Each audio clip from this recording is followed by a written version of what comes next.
آج نئی نوید پوری قوم کے لیے آج کی سپریم کورٹ کا فیصلہ ہے، اور یہ فیصلہ صرف وقتی نہیں ہے، اس کے دور رس نتائج ہوں گے۔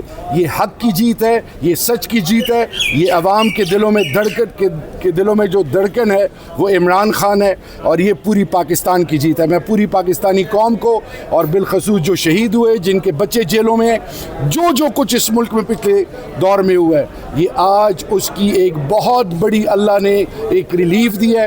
اس کا ہم شکر ادا کرتے ہیں رب ذوالجلال کا، اور ہمارا ایمان اور یقین ہے کہ اللہ آگے بھی ہمیں سرخرو کرے گا انشاءاللہ۔ دینے کا کوئی جواز نہیں تھا، لہٰذا آج عدالت نے میں سمجھتا ہوں حق اور قانون کے مطابق فیصلہ دیا ہے، اور خان صاحب کو ان کا حق مل گیا ہے، ان کو ضمانت مل گئی ہے۔ اب صرف القادر ٹرسٹ کا کیس ہے جس میں درخواست ضمانت پچھلے کئی ماہ سے 4 ماہ سے اسلام آباد ہائی کورٹ کے سامنے ہے، اس میں بھی اگر فیصلہ آتا ہے جو کہ آ جانا چاہیے، اب کوئی تاخیر کی وجہ نہیں ہے، تو خان صاحب انشاءاللہ ہمارے درمیان ہوں۔ القادر میں اگر آتا ہے تو کیا خان صاحب کی بھی رہائی ممکن ہو جائے گی؟ ایسا ہی ہے جی، ہم بالکل سمجھتے ہیں کہ اگر القادر ٹرسٹ میں ان کو ضمانت ملتی ہے جو ملنی چاہیے، تو پھر وہ ہمارے درمیان ہوں گے۔